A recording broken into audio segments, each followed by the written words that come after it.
이렇게 무 뽑기를 마쳤습니다. 그런데 큰일이 났습니다.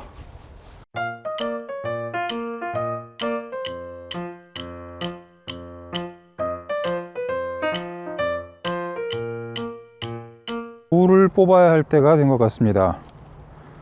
내일 아침 기온이 0도 또는 1도까지 떨어진다고 해서 무를 뽑아서 보관을 해 두려고 합니다. 우선 하나를 제가 뽑아 보도록 하겠습니다. 무가 이 정도까지 컸습니다. 제 손하고 비교를 해보면 역시 사람 머리통만 합니다.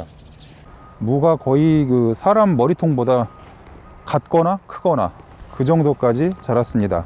사실 무가 큰 것은 바람직스럽진 않습니다. 지나치게 크게 되면 첫째는 바람이 들 우려가 있고, 그리고 다음으로는 김장을 할 때, 채를 쓸 때 한 손으로 무가 잡히지 않기 때문에 2등분 또는 4등분을 해야 할 경우가 생깁니다. 그래서 적당하게 무가 큰 것은 좋지만 무작정 크기만 하다고 반드시 좋은 것은 아닙니다. 이 김장무는 뭐 특별하게 언제 수확을 해야 한다 뭐 그런 기준이 있는 것은 아니고, 이렇게 온도가 급작스럽게 떨어지게 되면 미리미리 뽑아서 얼지 않게 잘 보관을 했다가 김장 스케줄대로 사용하시면 될 것 같습니다. 저희는 오늘 뽑아서 저쪽 하우스에 보관을 했다가 아마도 다음 주에 김장을 한다고 하니까 그때 사용을 해야 할 것 같습니다. 무를 참깨 심었던 자리에 비닐을 벗기지 않고 멀찍이 심었는데 예년에 비해서 상당히 크게 자란 것 같습니다. 이 정도 크기면 여성분들은 이거는 무가 참 희한하게 자랐습니다. 이제 이 뿌리 작물들은 한번 옮겨 심게 되면 생존 본능 때문에 뿌리를 여러 개 내려서 자라게 되는데 그다지 쓸모없는 무가 됐습니다.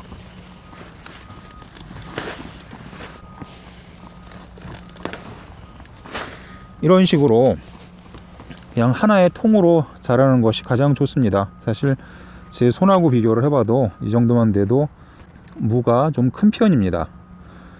대부분 채 쓰는 일은 여자분들이 많이 하게 되는데, 무가 저렇게 커지게 되면 옮기는데도 불편하고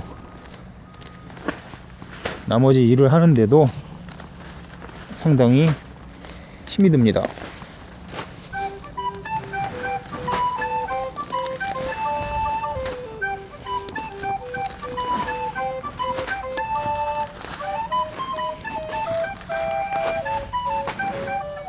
이렇게 무 뽑기를 마쳤습니다.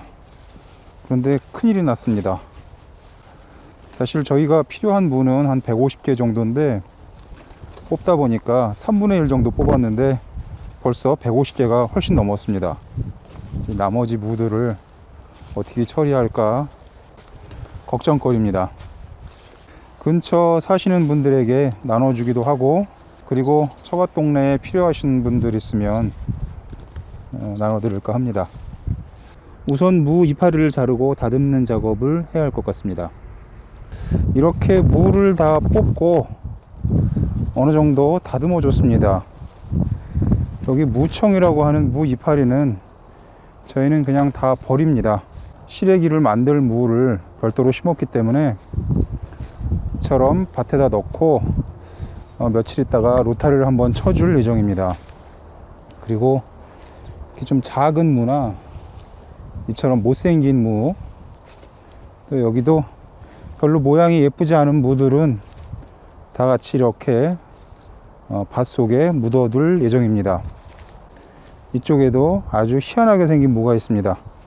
그리고 가끔 제가 그 작물을 소개해 드릴 때 원산지라든가 그 식물의 분류에 대해서 말씀을 드리곤 합니다. 그 이유는 원산지를 알게 되면 그 작물의 특성에 대해서 정보들을 유추해낼 수가 있습니다. 이 무는 중동이라든가 또는 중국, 지중해 그런 동네가 원산지라고 합니다. 다시 말씀드려서 추위에 약하다는 얘기입니다. 그쪽이 위도상 우리나라보다 상대적으로 아래쪽에 위치하고 있기 때문에 무는 추위에 약합니다. 어떤 분들은 무가 서리를 맞아도 괜찮다라고 말씀하시는 분들이 있는데, 제가 아는 바로는 서리를 맞게 되면 겉으로는 멀쩡할지 몰라도 저장성이 떨어집니다.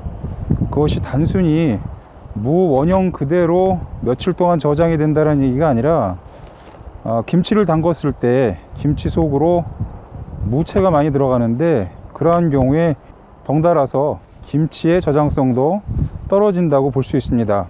그래서 가급적이면 무는 서리를 마치지 않는 것이 좋습니다. 이쪽은 저희가 시래기를 만들려고 따로 별도의 시래기 전용무를 심은 곳입니다.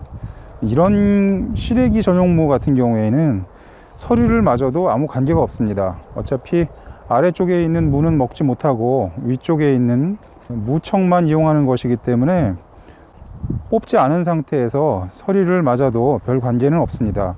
뽑고 나서 무청만 잘라서 말리는 과정을 거치면서 서리를 맞는 경우도 흔하기 때문에 밭에서 그냥 서리를 맞든지 자르고 건조하는 과정에서 서리를 맞든지 별 차이는 없으니까, 이 시래기 전용무 같은 경우에는 서리를 맞히는 것과 별 관계가 없는 것 같습니다. 이쪽에도 이렇게 무가 많은데 농사를 짓다 보면 이렇게 과잉 생산되는 경우에 이 부분을 처리하는 것도 쉽지 않은 일인 듯 합니다. 올해 배추 가격이 상당히 예년에 비해서 비싸다고 하는데, 하필이면 또 저희는 배추 재배량을 예년에 비해서 많이 줄였습니다. 이런 해에는 머피의 법칙처럼 그 작물의 가격이 올라가고, 또 조금 재배량을 늘리게 되면 여지없이 또 가격이 떨어지기 때문에 보이지 않는 손이 제 편이 아닌 것 같습니다. 이렇게 약 150개 정도 무를 뽑아서 하우스 안으로 옮겼습니다. 오늘 밤에 기온이 급격하게 떨어진다고 하니까 얼지 않도록 잘 보관하도록 하겠습니다. 위에다가 갓바를 덮어줘야 할 것 같습니다. 누차 말씀드리지만 갓바는 정식 명칭이 천막지가 맞습니다. 이쪽에 보이는 요 정도 사이즈의 무가 가장 좋다고 생각합니다. 이렇게 커다란 무가 밭에 한 100여 개 정도 되는 것 같습니다. 근데 오늘은 뽑지 않았습니다. 우선은 너무 무거워서 옮기기가 불편하고, 나중에 씻을 때도 상당히 고생할 것 같습니다.